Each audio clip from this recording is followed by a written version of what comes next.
Eu sou a Miriam Alves, eu tenho uma obesidade dormindo dentro de mim e eu preciso cuidar para que ela não desperte, porque ela existe, ela dorme aqui dentro.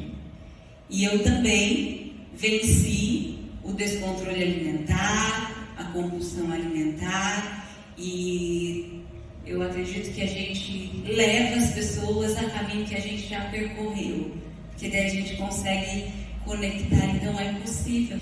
O tema ele é desafiador, né? Procrastinação. E eu quero tratar esse tema. O tema do nosso encontro de hoje é: sua mente é um campo de batalha. Estratégias psicológicas contra a procrastinação. Eu sou psicóloga, né, e tenho trabalhado muito. E hoje eu acho que os dias, toda a sobrecarga, tudo aquilo que a gente carrega, todas as rotinas e as multitarefas, né, a tecnologia tem deixado algumas questões que mostram que a gente está sempre atrasado.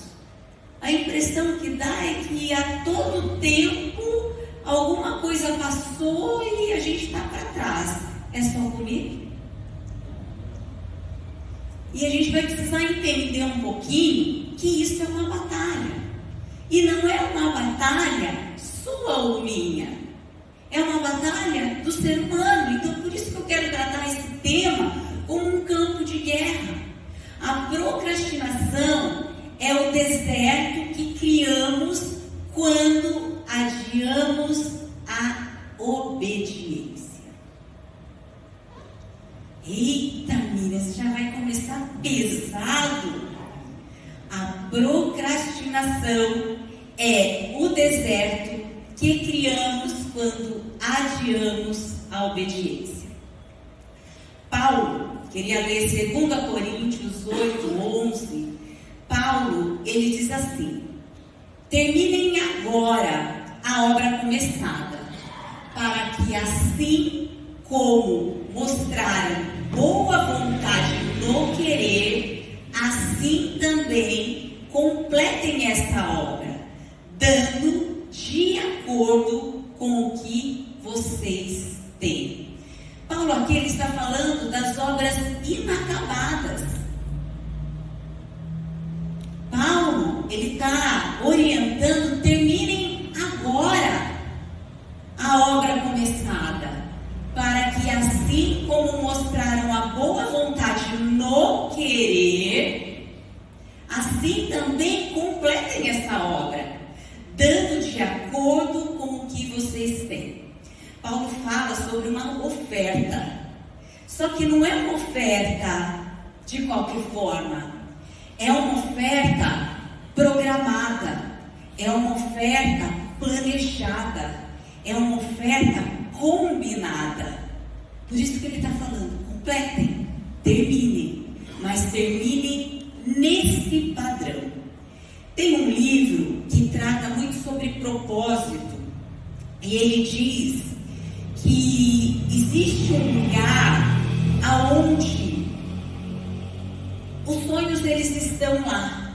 É o lugar onde mais existe os sonhos. Os tesouros maiores estão enterrados nesse lugar. E o autor diz assim: o lugar mais rico nesse planeta não são as minas de ouro, ou de diamante, ou poços de petróleo. É sim o cemitério. Quantos sonhos, quantos planos, quantos desejos, quantas vontades a gente deixa para trás. E deixa para trás muitas vezes de uma maneira muito cruel, porque a gente acredita que tem algo errado dentro da gente. O Pai, Ele nos fez por completo. O Pai, Ele nos fez para viver em plenitude. O ladrão vem para matar, para roubar e para destruir. Mas eu quem? O Cristo veio para que tenham vida e vida em abundância. Já está estabelecido, já está determinado. Mas por que muitas vezes estabelecido, determinado, dentro da gente, cheio de desejos e de propósitos, a gente deixa a obra inacabada? A gente deixa a obra incompleta?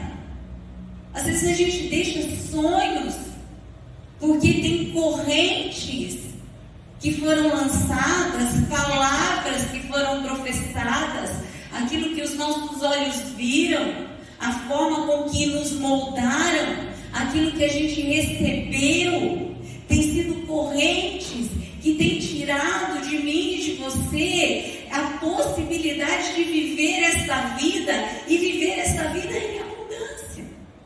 E a procrastinação, ela é uma das correntes. Por quê, meus irmãos?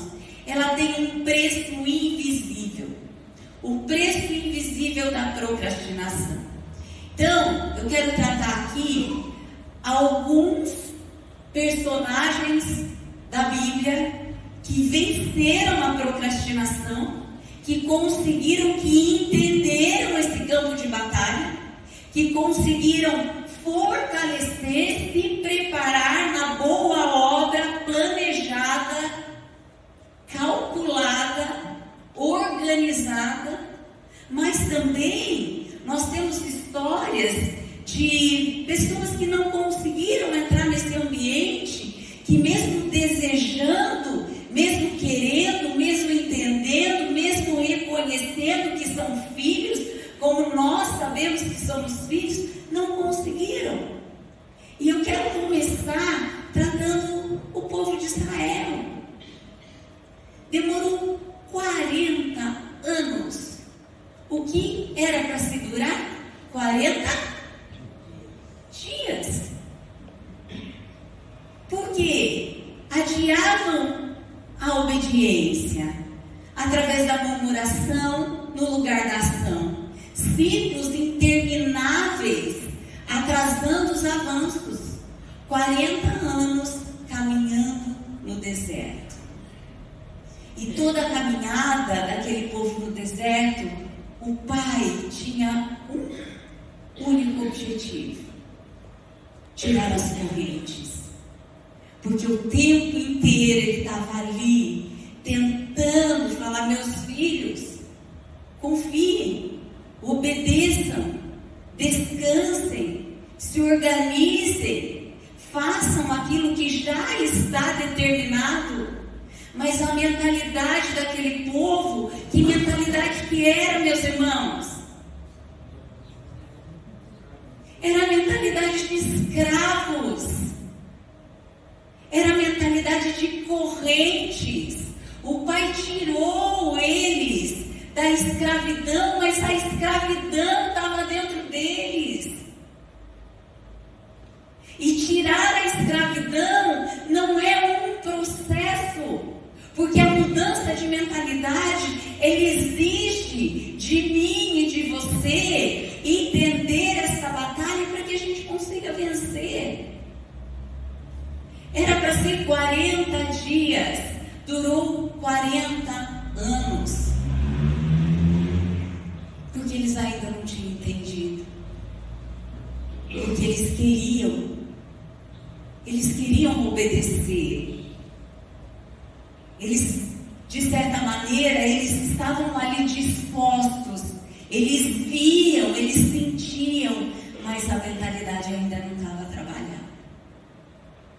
E hoje eu quero convidar vocês para essa mudança de mentalidade, para que o Senhor tire de nós todas as correntes, para que a gente possa, sim, não deixar os nossos sonhos enterrados, mas que a gente possa viver o propósito que o Senhor tem para as nossas vidas. A palavra nos ensina que a mente precisa ser treinada para não sabotar o propósito. 2 Coríntios 10, 5 diz assim: levando cativo todo pensamento à obediência de Cristo. Meus irmãos, pensamento não são fatos. Repitam comigo, por favor. Não são fatos. Só que eles aparecem dentro da cabeça da gente sem ao menos a gente desejar. E isso tem uma explicação neurológica. Tem uma explicação para que isso aconteça. O pensamento, ele vem sem a gente querer, sem a gente desejar. Eu posso estar aqui e daqui a pouco estou aqui preparada, organizada, planejada, mas daqui a pouco minha mente fala: poxa, meu marido está na estrada, está vindo de São Paulo para cá, será que ele vai chegar bem? Nossa, não está chegando, será que aconteceu algum acidente? E o pensamento que nos acomete sem a gente desejar, ele aparece, ele vem com um tom. Ele não vem no primeiro momento com o tom assim: não, tá tudo bem. Está atrasando porque São Paulo, você conhece São Paulo? Não. Como é que ele vem? Ele vem com o ar da catástrofe. Ele vem com o ar apocalíptico. Ele vem com aquela sensação de que algo muito errado aconteceu. Aí, isso em milésimos de segundos, tá, meus irmãos? Eu quero que vocês entendam o processo para que vocês acompanhem a linha do pensamento. Vem rápido em milésimos de segundos, o pensamento nos leva a uma emoção que pode ser tristeza, angústia, medo, ansiedade, tédio. E esse pensamento me leva a um comportamento, a uma reação. A ansiedade que nós sentimos quando o peito acelera, quando dá aquela sensação de morte iminente, a ponto que quem já sentiu aqui sabe, não é, Bia? Quem já sentiu sabe o que acontece. A gente chega no hospital achando que nós vamos infartar. Porque veio um pensamento que eu não desejava, através desse pensamento me gerou uma emoção, um sentimento, e esse sentimento me levou a uma reação e a um comportamento em milésimos de segundos. Pensamento não são fatos. A gente não controla a primeira parte do processo, esse pensamento que vem. Por quê? Ele vem da onde? Ele vem do quê? Ele vem por quê? Ele vem de tudo o que nós vimos, o que nós carregamos, a maneira em que fomos educados, o que falaram de nós, a maneira que fomos tocados, a maneira que fomos orientados, a maneira que acreditaram em nós na nossa primeira infância. Através desse toque, desse olhar, desta fala, causa impressões. E essas impressões, elas vêm, elas aparecem. Só que no pensamento a gente não controla. Porém, a segunda e a terceira parte a gente controla. Quando vem o pensamento, pega essa, meus irmãos. Vem o pensamento e ele te levou para um futuro com um ar de catástrofe, você já fala: epa. Pensamentos não são fatos. Pode ser que aconteça isso? Pode. Mas eu tenho 50% de chance que não aconteça. Contestem o pensamento. Não decretem, não validem a primeira coisa que fala na nossa cabeça, porque aí é a mentalidade escrava. É a mentalidade de um sistema familiar, que é o sistema familiar que nós vivemos. Nós fomos feridos e nós vamos ferir os nossos filhos. Os nossos pais foram feridos e eles vão nos ferir. Porque o padrão não está aqui, o padrão está reino. O padrão está na onde fomos formados. E o processo que nós passamos aqui, na caminhada do nosso deserto, é para que a gente entenda e se ligue novamente no modelo da perfeição. Tanto é que a palavra ela é tão cuidadosa.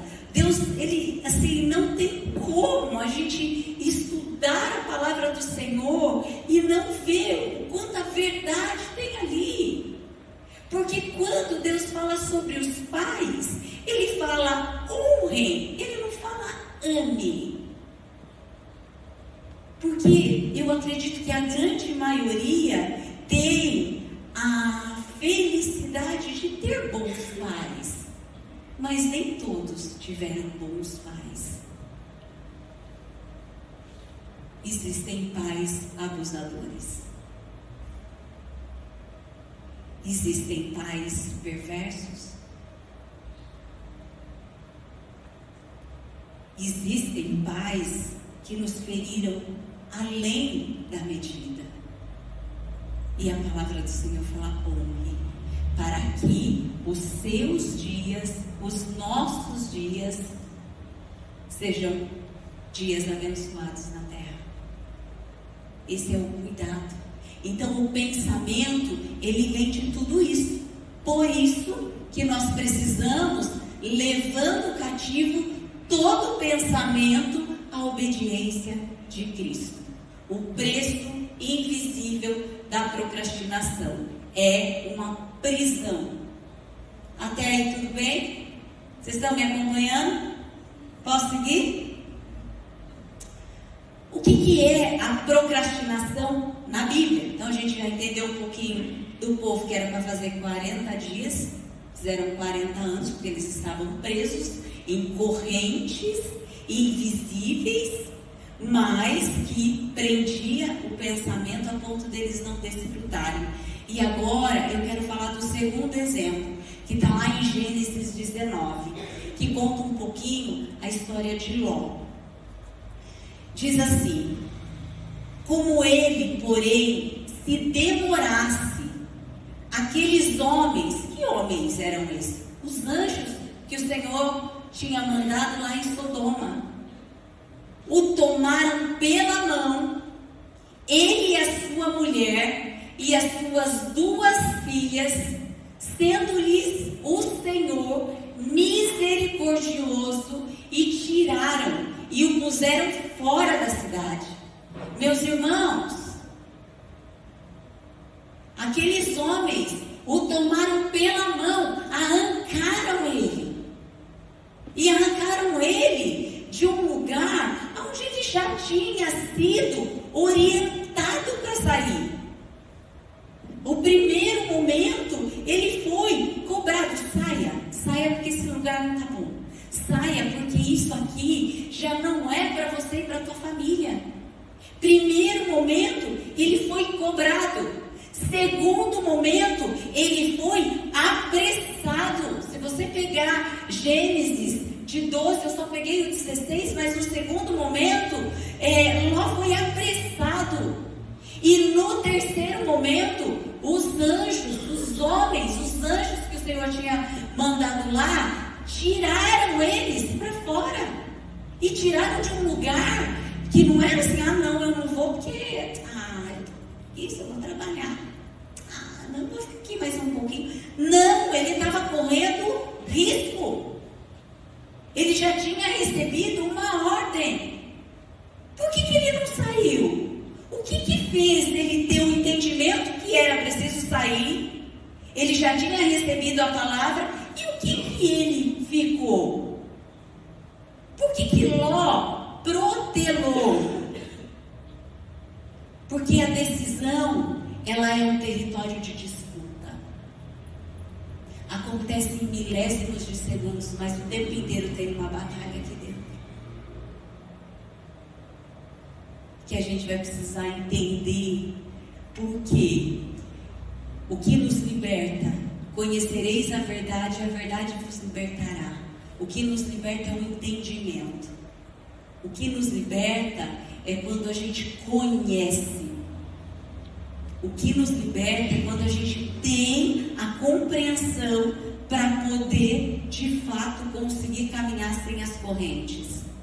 É um território de disputa.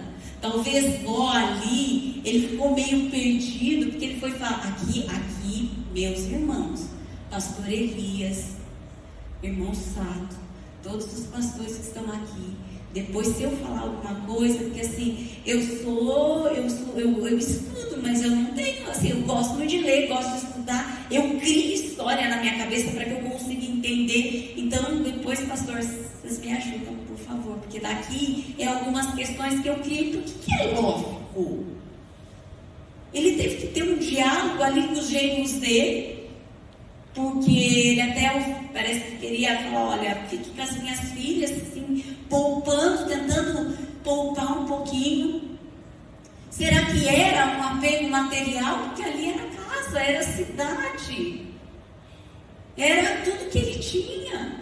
Será que a mulher tinha um apego, tanto é que ela não conseguiu ir, ela olhou para trás, mesmo sabendo de tudo, ela não conseguiu. Será que essa luta, essa disputa que Ló estava tendo era porque ele tinha um apego material? Essa reluta, ele ficou lento para decidir. Mesmo sendo cobrado, apressado, mas ele teve que ser jogado para fora. Um exemplo de procrastinação. E agora eu quero trazer o entendimento dessa batalha. O que acontece no nosso cérebro a ponto da gente procrastinar? Repitam comigo. Procrastinação não é preguiça. Procrastinação não é preguiça. O procrastinador não é o preguiçoso. O procrastinador é o perfeccionista. O procrastinador é quando ele pensa em tantas coisas para chegar lá no resultado final, que isso dá tanto trabalho para ele que ele desiste. E quantos decretos a gente faz sobre isso? Eu sou preguiçoso. Mas eu não consigo. Mas comigo não vai dar certo. Mas eu não consigo vencer. Eu não vou dar conta de vencer isso. Procrastinação não é preguiça. Eu tinha um chefe, eu comecei a trabalhar com 17 anos. Era um senhor que foi chefe do meu pai. Ele tinha um carinho muito grande pelo meu pai. Ele já é falecido, é um homem conceituado aqui da nossa cidade. Ele morreu num acidente de avião. E assim, foi uma pessoa que me ajudou no começo. Deu um emprego para uma adolescente de 17 anos. E ele falava uma coisa, que a vida é dura para quem é mole. Eu confesso que quando ele falava aquilo eu não entendia, porque para mim, eu brinco que tem a pessoa inteligente, sabe aquela que pega tudo rápido? Tinha assim alunos, amigos meus, tanto na faculdade, mas mais na época da escola, que pegava rápido, que falava, já entendia. Eu nunca fui dessas. Nunca. O meu negócio tinha que ser repetido. Então, o que eu fazia? Eu participava do que a professora estava falando da aula. Eu chegava em casa, eu passava limpo tudo. E até hoje, a Duda que fala, mãe, não sei, você, filha, não me lembro. Fala, por que você escreve tanto? Ou uma paciente, não vou me lembrar, porque tudo eu escrevo, e quando eu escrevo parece que é um registro, e ali para mim é fácil de lembrar. Eu passava tudo a limpo, aí eu estudava, aí eu tirava nota. E ele falava, a vida é dura para quem é mole. E eu não entendia. E aí depois eu fui entender, e a gente já vai falar um pouquinho sobre essa frase. O inimigo oculto da procrastinação não é a preguiça, mas é esse jogo mental que a neurociência nos explica. E ela diz que nós temos 2 sistemas. Um sistema chamado sistema límbico e um outro sistema chamado córtex pré-frontal. Sistema límbico, ele está relacionado ao prazer. O sistema límbico, ele é algo evolutivo, ele é algo instintivo, ele é algo protetor, é a nossa necessidade de sobrevivência. Então, todas as vezes que nós colocamos o sistema límbico para funcionar, ele deixa nós em estado de alerta. Por quê? Porque nós vamos gastar energia. Gastar energia vai contra aquilo que é a organização do sistema límbico. Por quê? Ele não quer gastar energia. Ele quer poupar energia. Todas as vezes que você ativa o sistema límbico, que está ligado ao prazer, que você vai ter que fazer algo, você vai ter que desprender uma energia, você vai ter que se esforçar, ele vai entrar em fuga, porque ele está te protegendo.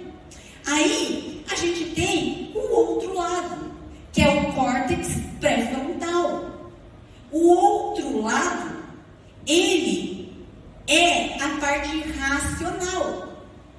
Só que para que essa parte racional funcione, nós vamos ter que fortalecer ela. Nós vamos ter que repetir processos para tirar essas correntes desse primeiro sistema. Aí é a luta da procrastinação. Eu vou tentar contextualizar para ver se vocês me entendem. Quantos aqui já fez dieta? Quando a gente pensa em dieta, a gente pensa o quê? Parar de comer, o que mais? Sofrimento, o que mais? Tristeza, o que mais? Disciplina, fome. Então, todas as vezes que nós falamos a palavra dieta para o sistema límbico, é ofensivo, ele se ofende. Fala, mas como assim? Você vai me deixar em restrição. Você vai tirar essa gordura que está me protegendo. Eu preciso ficar aqui quietinho, porque se eu precisar enfrentar uma guerra, ou ter que matar o boi para eu comer, ou ter que caminhar, correr, eu não vou ter energia. Eu preciso deixar você protegido. Todas as vezes que a gente vai fazer algo que exige de nós desprender uma energia, tirar nós da zona de conforto, tirar a gente do prazer, da dopamina baratinha, aquela que a gente fica ali, ó, só brisando. Todas as vezes ele vai levar isso como ofensivo. Aí vem a parte do córtex pré-frontal, que ele é racional. Meus irmãos, é duro esse discurso, mas se a gente é só levado pelo sistema límbico, nós somos animais. Somos animais.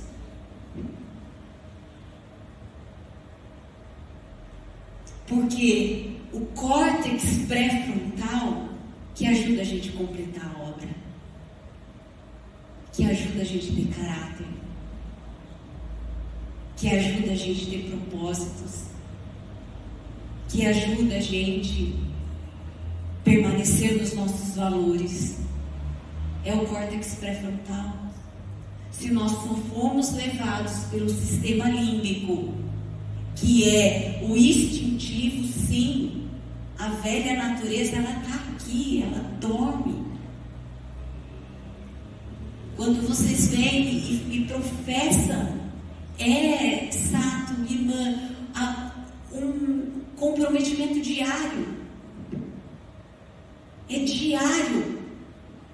Porque essa mudança de mentalidade, o córtex pré-frontal, ele precisa ser fortalecido. Aí está a luta. Até aqui está tudo bem, vocês estão me acompanhando? Se tiver, vocês vão me avisando, tá? Se falar, Miriam, não entendi. Depois a gente vai abrir um tempinho, se a gente conseguir, para falar, ter perguntas.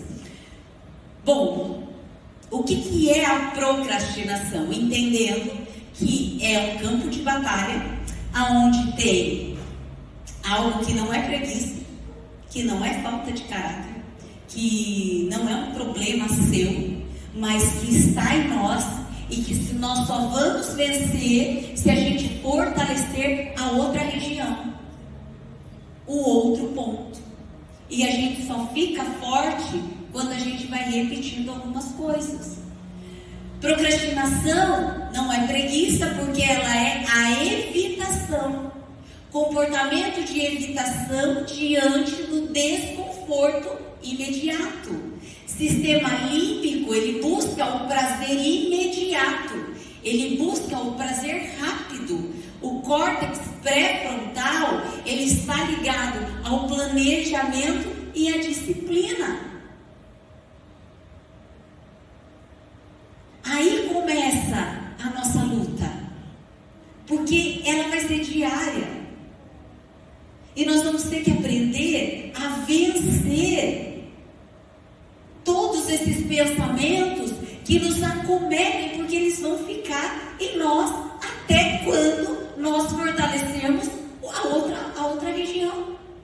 Senão a procrastinação, mesmo a gente querendo, mesmo a gente entendendo, mesmo a gente se comprometendo, segunda-feira eu começo. Por que a gente não começa? Porque não basta querer. A gente precisa entender para que a gente possa se mover. Quando a gente fala de sistema límbico, nós estamos falando de fatores emocionais. Então, sim, talvez a gente adie a tarefa porque a gente acha que não vai concluir. Porque a gente olha tantos passos lá na frente, a gente olha o resultado final, a ponto da gente falar, não, vai dar muito trabalho.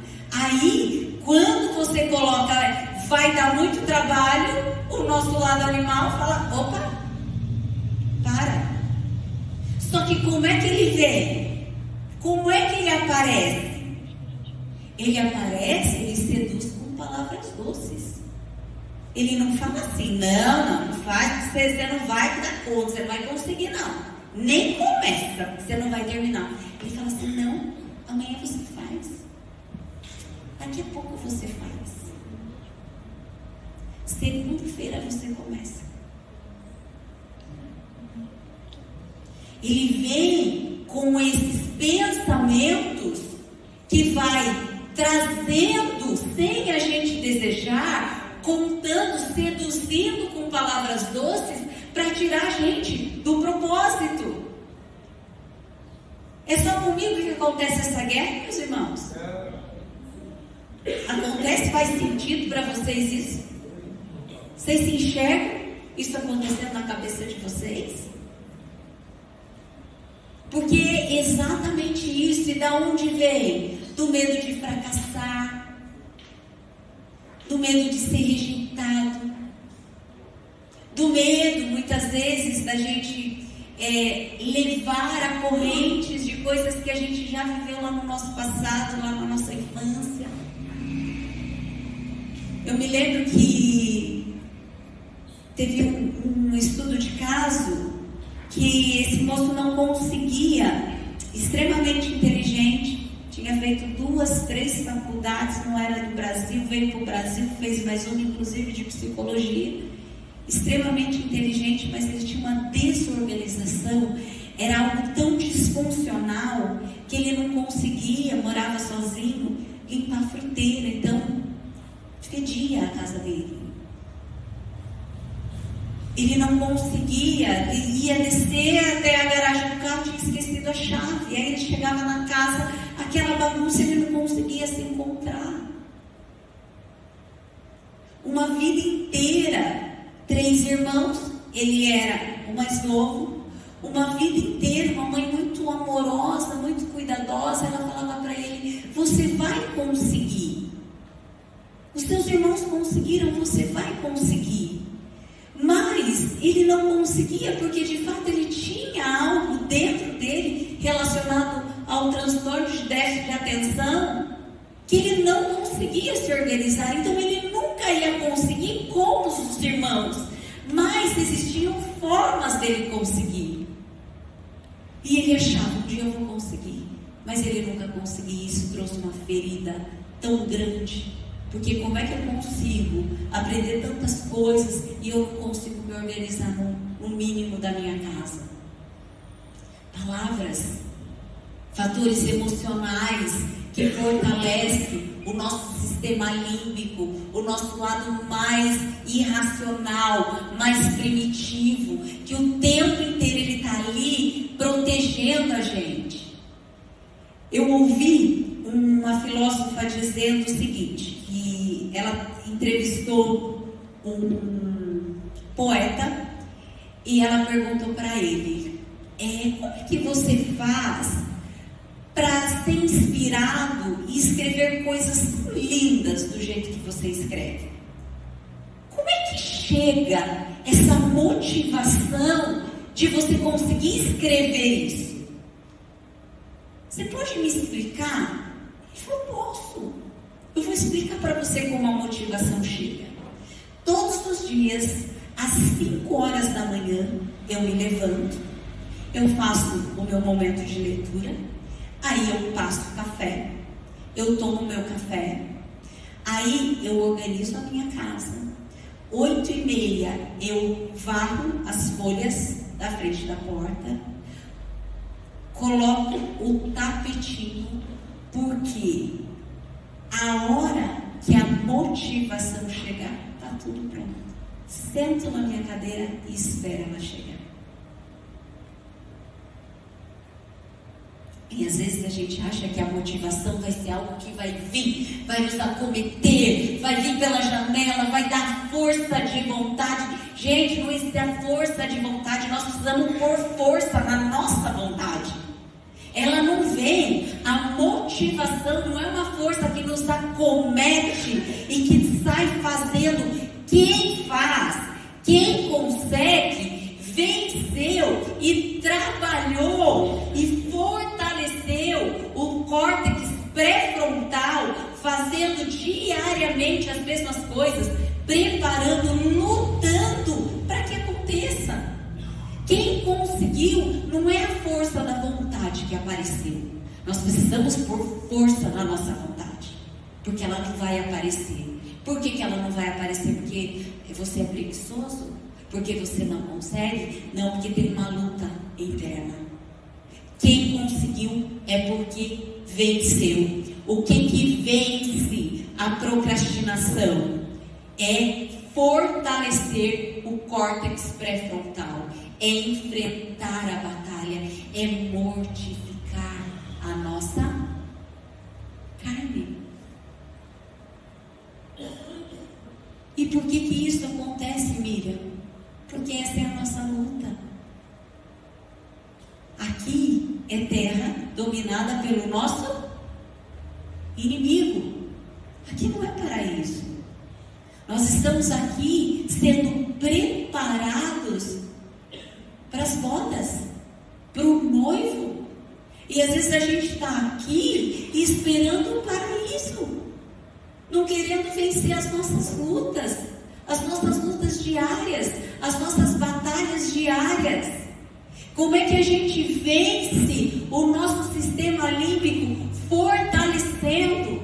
Talvez nós vamos ter que acordar, né? Eu não sei qual é a sua procrastinação, eu não sei o que você tem deixado para trás. O que eu trato muito no consultório é a questão da ansiedade, é a questão do descontrole alimentar, é os vícios, é a pessoa ter o sonho, mas ela está tão presa nas correntes do medo, da rejeição, de achar que não vai conseguir, de olhar a reta final e falar, está tão difícil, e ela esquece o pequeno que é esse passo que você vai ter que dar diariamente para fortalecer. Como é que a gente fortalece? Toma café, meu irmão, fazendo careta. Mas é ruim. Para a gente conseguir o que a gente quer, exige de mim e de você fazer o que a gente não quer. E eu ouço no consultório as pessoas falarem para mim assim, não, Miriam, mas eu quero. E eu fico ali só ouvindo. Não, mas eu quero, é o meu sonho. Não, isso é, sabe, é o meu sonho. Não, mas é o meu sonho. Eu falo, legal, é o seu sonho. Só que assim, Miriam, eu não gosto de treinar.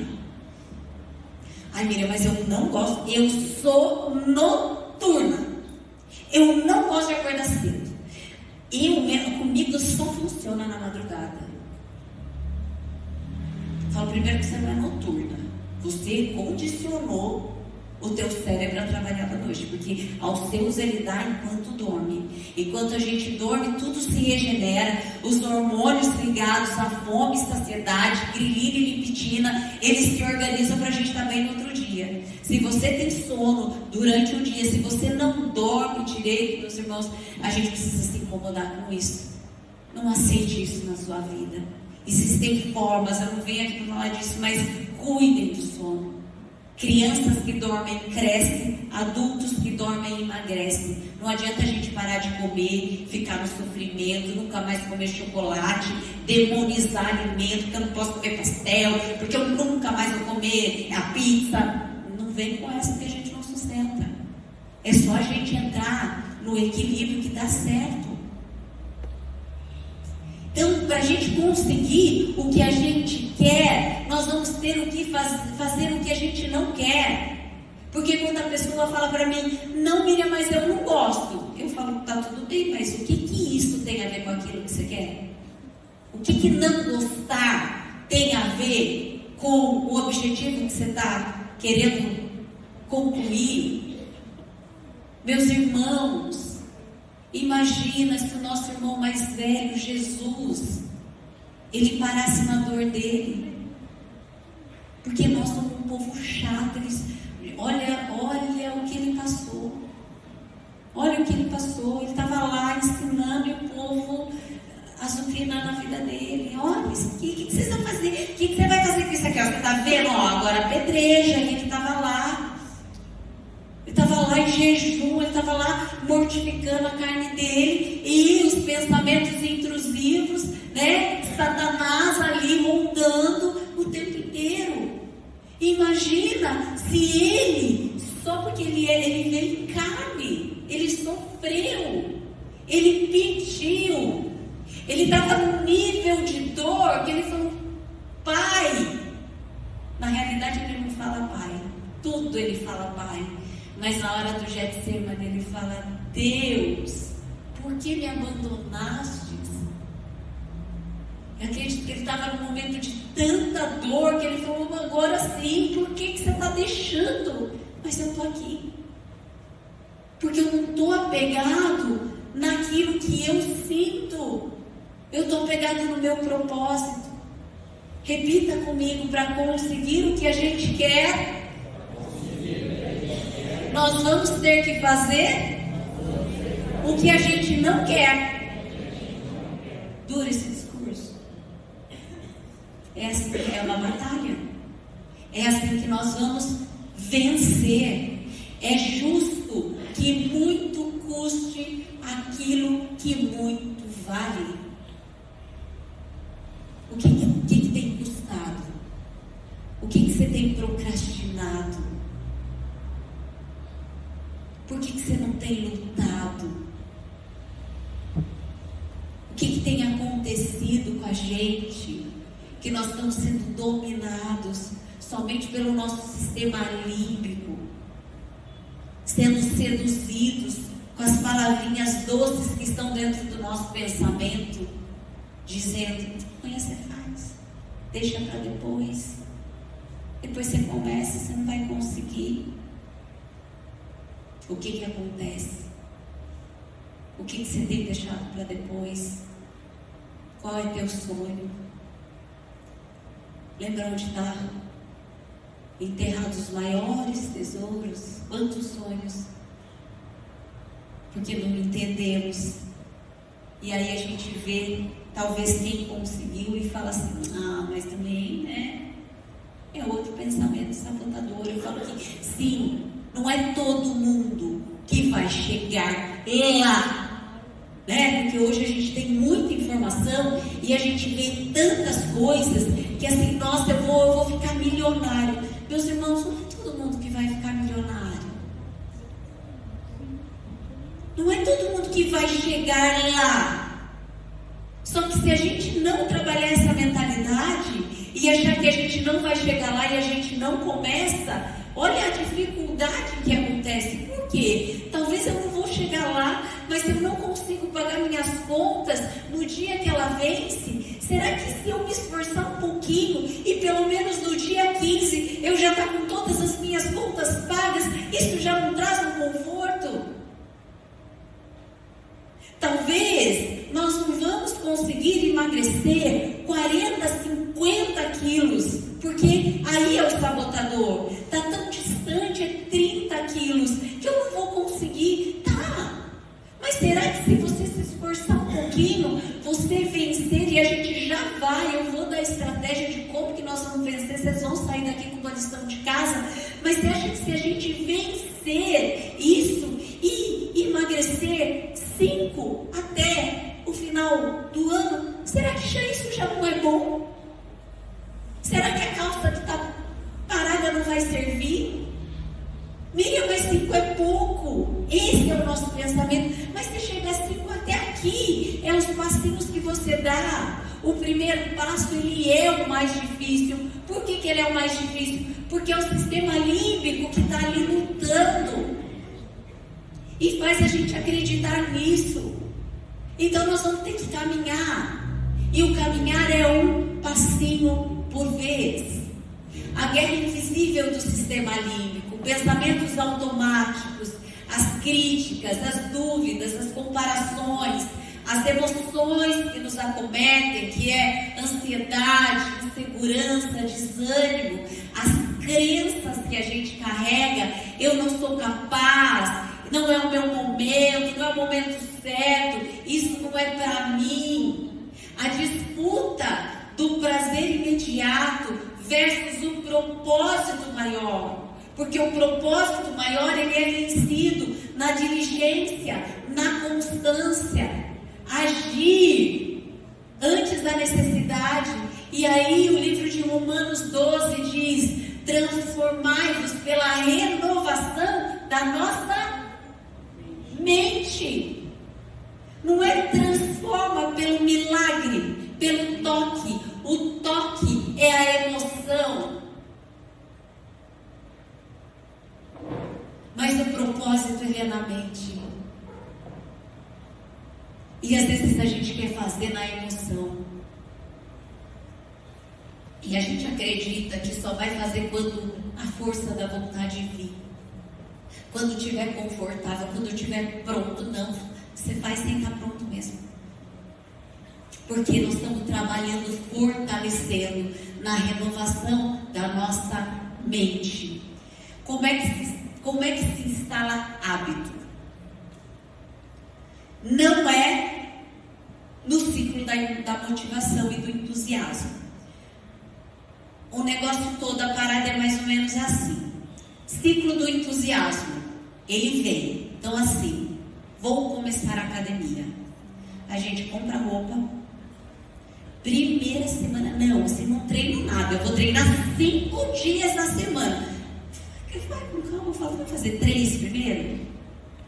Vai com calma, porque quem treina 3 para treinar 5 é ok. Se você não treina nada, você fala que você vai treinar 5, você já vai falhar.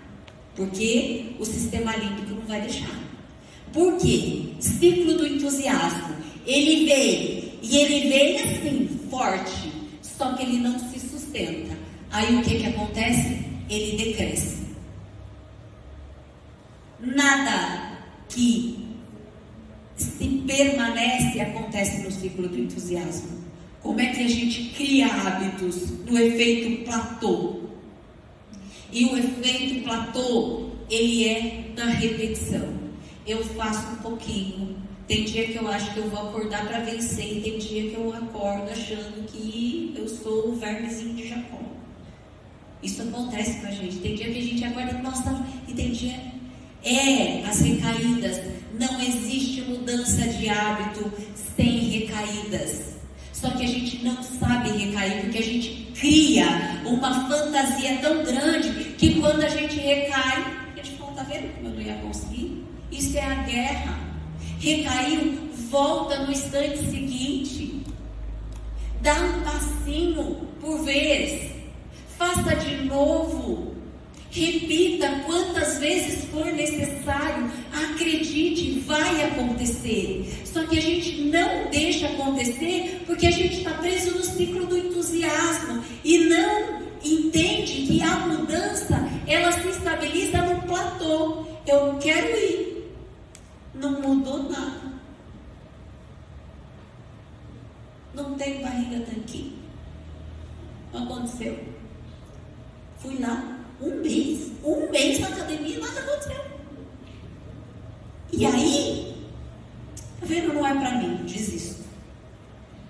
O que nos leva a engordar é a repetição de um hábito.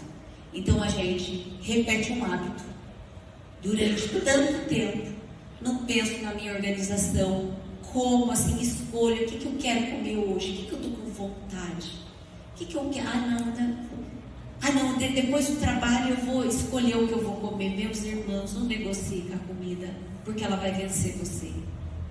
Porque na hora que você vai negociar, se você está com o seu sistema límbico, as emoções estão afloradas, o cortisol alterado, a primeira coisa que ele quer, depois que você teve um dia que você comeu um pão com diabo amassou, que você carregou todos os pesos, que a tua vida está amarga, ele só quer uma dopamininha rápida para tirar ele. Então ele só vai querer cortisol alterado. Ele só quer comer farinha, açúcar e gordura.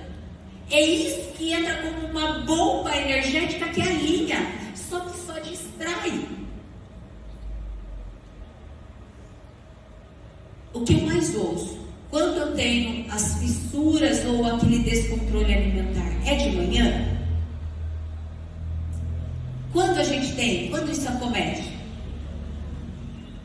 Meus irmãos, fale alto, senão vocês não estão entendendo. À noite. Por que à noite? Porque a fábrica aqui já zerou. Você já comeu o pão que o diabo amassou, já está tudo amargo. Cortisolzão está alterado. Hipófise, hipotálamo já trabalharam pra caramba, eles não estão aguentando. Aí você vai escolher onde você vai parar. A pizzaria, no drive-thru, comendo McDonald's. A repetição. Você repete, daqui a pouco o quilo chega. O emagrecimento é a mesma coisa. Você vai ter que repetir. Daqui a pouco chega, acreditem. Daqui a pouco chega, acreditem. Vença, fortaleça. Não seja levado pela multidão de pensamentos, pelas palavras doces que a nossa mente vai trazendo. Vença, porque é no platô que o hábito se instala, não é no ciclo do entusiasmo. E aí, eu quero trabalhar com vocês Vocês entenderam? Fez sentido para vocês até aqui? O que é sistema límbico?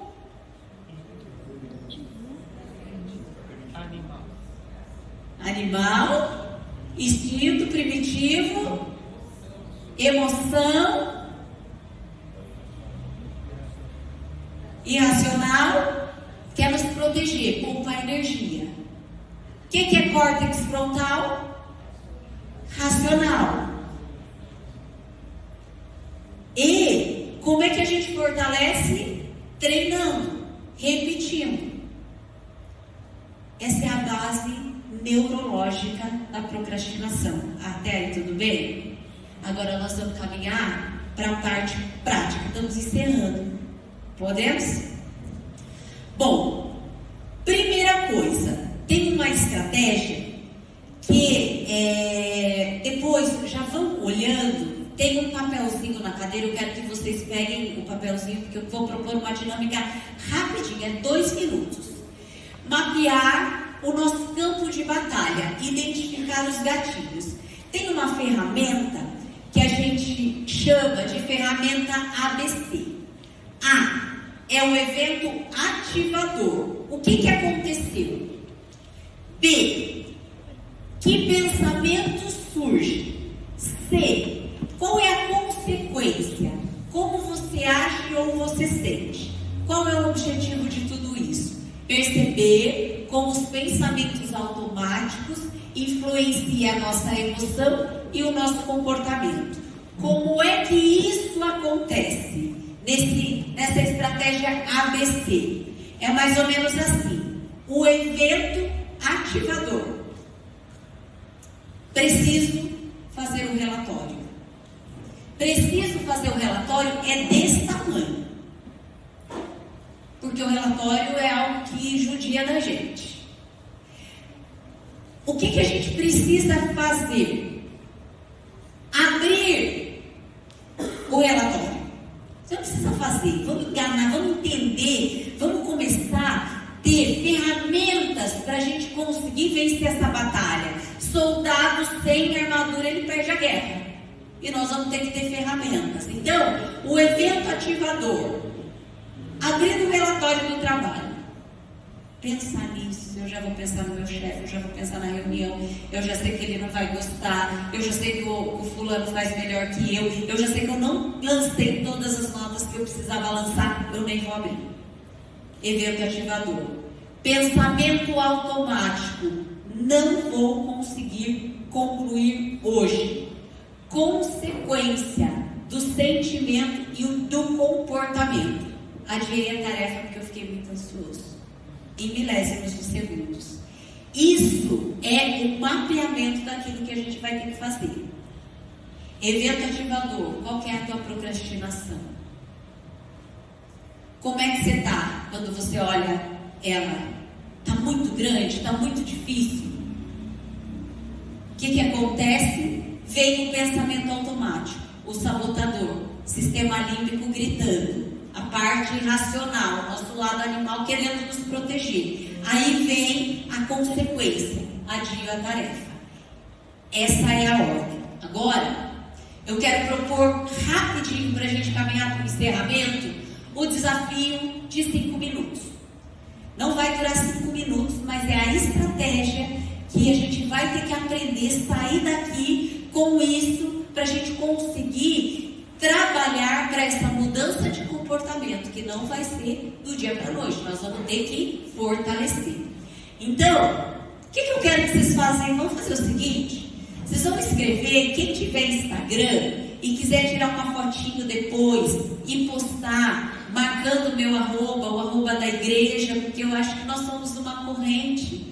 E assim como eu venci, eu acredito que as correntes também vão ser destravadas e nós vamos vencer. Nós vamos sair daqui com a renovação da mente, o entendimento daquilo que a gente precisa fazer. Então, vamos fazer esse exercício. O que você vai fazer?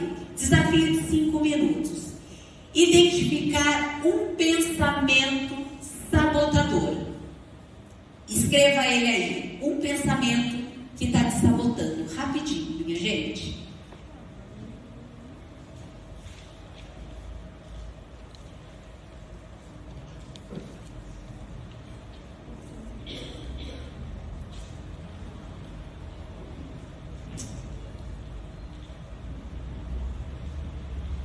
Escreveram? Um pensamento sabotador. Identifique algo que você está procrastinando aí. O que você está procrastinando? Agora, isso que você procrastinou, alguém é corajoso de falar o exemplo que deu? Ou eu vou ler o exemplo que eu coloquei aqui? Se a gente falar, pode ser que seja mais prático. Acordar mais cedo. Então, o pensamento, acordar mais cedo, o propósito que eu estou procrastinando. Aí, nós vamos pegar a procrastinação e nós vamos dividir em micro tarefas. O que eu preciso fazer para acordar mais cedo? Dormir mais cedo, mas também dormir mais cedo. Vamos tentar uma ação prática, uma micro tarefa. Para eu acordar mais cedo, vou colocar o despertador. Só que eu vou colocar o despertador lá na mesinha ou no banheiro. Micro tarefa. Mas por que isso, Miriam? Porque se você não fizer isso, você não vai vencer. Você vai desligar, você vai botar no soneca. Porque você vai falar assim, vai vir no sistema límbico e vai falar, deixa para amanhã. Então, pensamento sabotador, não consigo começar meu relatório. Micro tarefa, escrever o título e 3 tópicos do relatório. Miriam, mas não vai adiantar nada. Calma, nós vamos chegar lá. Pensamento, nunca consigo manter exercícios diários.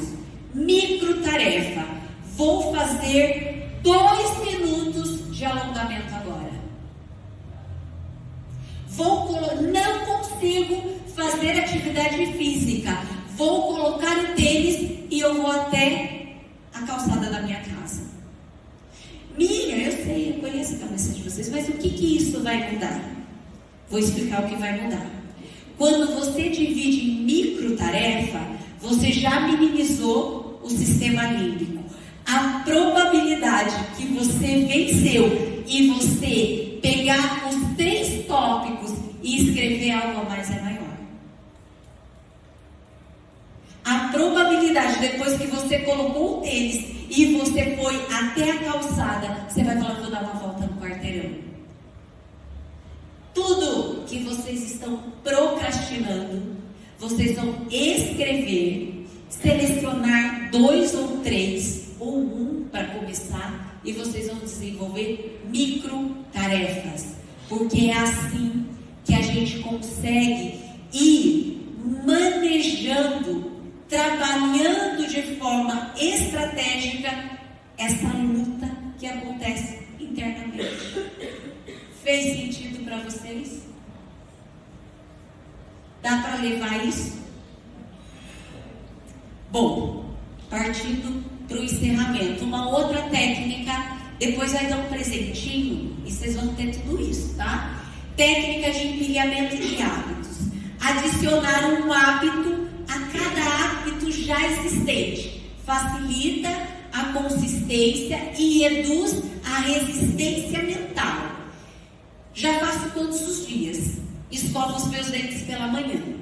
O que eu vou adicionar? Eu vou adicionar 2 minutos de oração depois que eu escovo os meus dentes. Vou tomar o café da manhã. Eu vou ler uma página do meu livro. Todo hábito que já está instalado, você agrega pititico. Não é, não, vou ler, se eu não for ler o capítulo, eu nem começo. Aí mora a irracionalidade, o lado animal. E nós vamos ter que fortalecer. A probabilidade que a gente leu o primeiro, a gente engata o segundo é maior. Estou certa ou estou errada? Essa é a estratégia.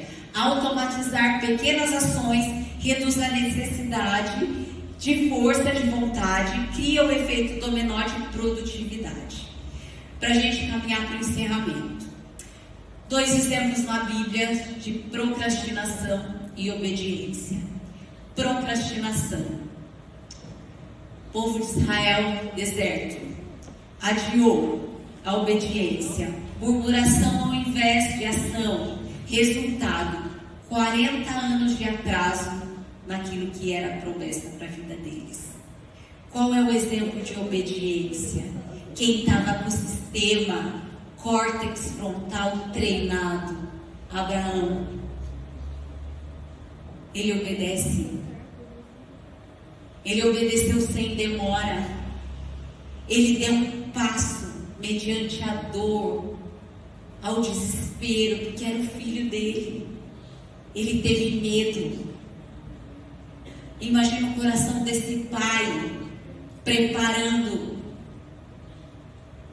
Ele obedeceu porque ele estava olhando o propósito, e o resultado da obediência foi alcançar um propósito maior. Procrastinação é uma desobediência. O que pode levar 40 dias, nós estamos levando uma vida, 20, 30, 40 anos, porque nós andamos em desobediência. Miriam, mas eu não consigo. Nós conseguimos, meus irmãos, porque já foi dado, a palavra já foi dada, o decreto já foi dado. Se nós não estamos conseguindo, talvez nós vamos ter que nos forçar um pouquinho a fortalecer, porque o preço da procrastinação, a desobediência, nos afasta do nosso objetivo. O propósito, ele está ligado à obediência. Quem procrastina fica preso no deserto. Quem obedece de imediato entra no propósito. Adiar é se perder no deserto. Agir é caminhar em direção à terra prometida. Josué 1:9 diz: seja forte e corajoso, não tenha medo, porque o Senhor, o seu Deus, estará com você por onde você andar. Recebam essa palavra, que todas as cadeias que nos aprisionam sejam tiradas de nós, que a mudança da mentalidade, que repetir, que fortalecer diariamente pequenas ações possa dar sim para a gente sair dessa estaca zero. É um primeiro passo. Eu preparei um e-book falando alguns passos para a gente vencer a procrastinação. Leiam, releiam, façam, refaçam. Entenda que não tem nada de errado com a gente. Talvez nós só não temos o entendimento. E a gente vai querer vencer em 40 anos, ou nós vamos caminhar rumo ao propósito daquilo que a gente deseja.